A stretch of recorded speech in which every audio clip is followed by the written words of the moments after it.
I know the summer holiday has been over for some time. Somehow I still keep thinking of how incredible that is to be able to return to the French Riviera, aka Côte d'Azur, this year. However, instead of going somewhere that I've been, this time I decided to go somewhere different. One of my wishful thinking destination is the city that filled with film festival glamour and summer resort elegance, Cannes. I have never been to Cannes before. The only thing I can recall is the famous Cannes Film Festival, which takes place at the Palais de Festivals et de Congrès de Cannes each year.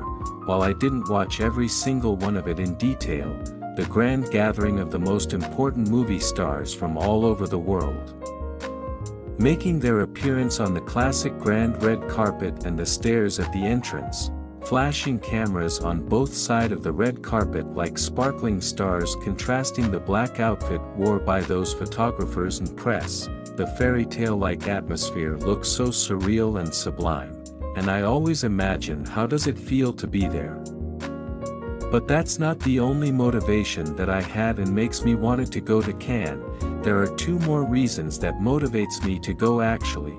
One is the history of the forgotten Parisian jeweler, Les Cloches Frères, which they made their comeback to the French Riviera in Cannes after World War I in 1924, opening their boutique in the then famous Galeries Fleury's right next to the legendary Hotel Le Grès d'Albion, renowned for their elite shopping paradise and a place that gathered the finest thing in life for the affluent and famous. I was craving to trace back the history, the bygone glamour of this luxury Parisian jeweler and the sophisticated flair of those shoppers.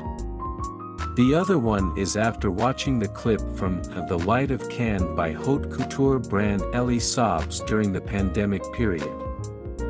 I keep fantasizing about the film festival and Hollywood movie star glamour meets high society summer holiday in Côte d'Azur. The more I think about it, the more I developed a crave to visit Cannes one day.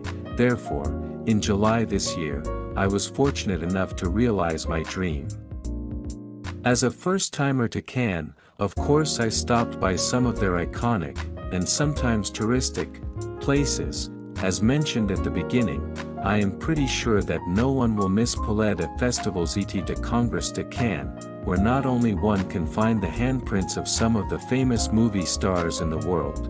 I got my favorite Angelina Jolie and Catherine Deneuve at the Cannes Walk of Fame. You may also experience the film festive glamour by stepping onto the legendary red carpet to feel the movie star fantasy for a bit. So, besides the Palais de Festivals, is there any other places that is worth visiting in Cannes? The answer is, bien sûr. Just walk along the famous Boulevard de la Croisette.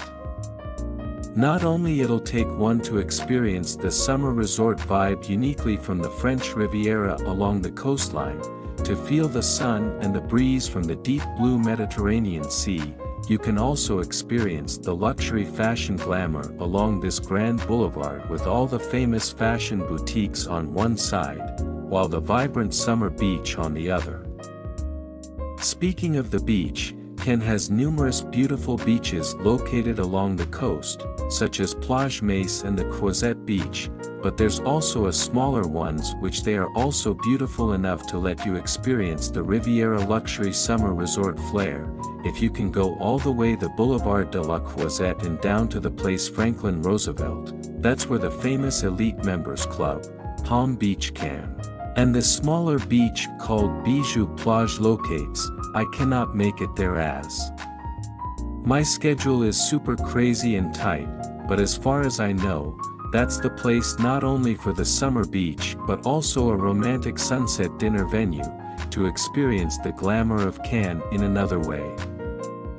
Back to the Palais de Festivals et de Congrès de Cannes, if you head to the right-hand side and facing the Mediterranean Sea, it'll take you to the old port and the vieille ville, Le Suquet, the old town that preserved the quintessential Cannes architecture and cultural atmosphere. Sadly, I cannot make it deep into Le Suquet, but it seems like a little charming area that shows the authenticity of Cannes which worthwhile to explore.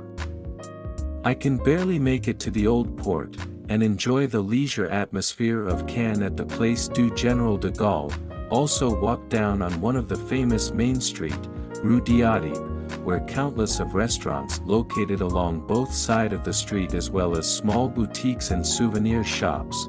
It's one of the busiest streets that I experienced in Cannes.